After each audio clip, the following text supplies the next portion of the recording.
Malabar home appliances and home needs Pandikkad മേലിയങ്ങാടിയിൽ പ്രവർത്തനം ആരംഭിച്ചിരിക്കുന്നു. മലബാറിന്റെ 2 ഷോറൂമുകളിലും വമ്പൻ ഓഫറുകൾ ഒരുക്കിയിരിക്കുന്നു. എല്ലാ പർച്ചേസിനും 5% മുതൽ 60% വരെ ഡിസ്കൗണ്ട്. പാണ്ടിക്കാട് ഗ്രാമപഞ്ചായത്ത് വികസന സദസ്സ് സംഘടിപ്പിച്ചു. ഐശ്വര്യ ഓഡിറ്റോറിയത്തിൽ നടത്തിയ വികസന സദസ്സ് ഏറനാട് താലൂക്ക് വികസന സമിതി അംഗവും ഗ്രാമപഞ്ചായത്ത് മുൻ പ്രസിഡന്റുമായ പി രാധാകൃഷ്ണൻ ഉദ്ഘാടനം ചെയ്തു. UDF അംഗങ്ങൾ പരിപാടി ബഹിഷ്കരിച്ചു.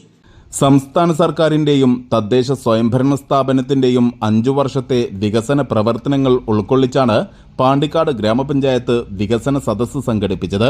ഐശ്വര്യ ഓഡിറ്റോറിയത്തിൽ നടന്ന പരിപാടി മുൻ ഗ്രാമപഞ്ചായത്ത് പ്രസിഡന്റ് പി രാധാകൃഷ്ണൻ ഉദ്ഘാടനം ചെയ്തു.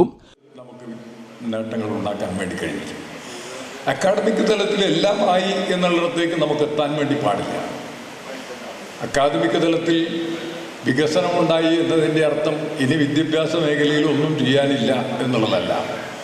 അതിവേഗതയിൽ ലോകം പുരോഗമിച്ചുകൊണ്ടിരിക്കുന്ന ഒരു ഘട്ടത്തിൽ ഓരോ ദിവസവും ഓരോ മിനിറ്റുകളിലും പുതിയ ശാസ്ത്ര കണ്ടുപിടുത്തങ്ങൾ നമ്മുടെ മുമ്പിലേക്ക് വന്നുകൊണ്ടിരിക്കുന്ന ഘട്ടത്തിൽ അതിനെയെല്ലാം എങ്ങനെ നമ്മുടെ കുട്ടികൾക്ക് പ്രാപ്യമാക്കാൻ കഴിയുമെന്ന രീതിയിലേക്ക്, അതിനെ കൂടി നമ്മുടെ കുട്ടികൾക്ക് പ്രാപ്യമാക്കാൻ കഴിയുന്ന രീതിയിലേക്ക് ഇനിയും അക്കാഡമിക് തലത്തിൽ ഒരുപാട് ഇടപെടലുകൾ നമുക്ക് ആവശ്യമായിട്ട് വരികയാണ്.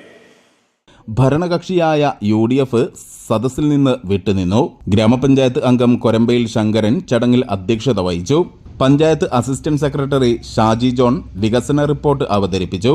ഏറനാട് താലൂക്ക് ലാൻഡ് ബോർഡ് അംഗം K Haridasan, ward member NT Surendran, consumer protection അംഗം നാസർ ഡിബോണ, മറ്റു പഞ്ചായത്ത് അംഗങ്ങൾ, ഉദ്യോഗസ്ഥർ തുടങ്ങിയവർ പങ്കെടുത്തു. തുടർന്ന് ഓപ്പൺ ഫോറവും ഡോക്യുമെന്ററി പ്രദർശനവും നടന്നു.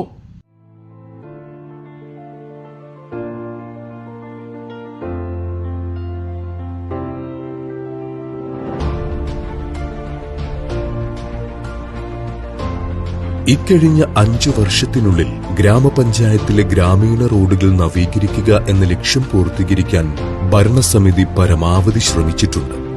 ഗ്രാമീണ റോഡുകളുടെ വികസനത്തിനായി 30 കോടിയിലധികം രൂപ ചിലവഴിച്ചു.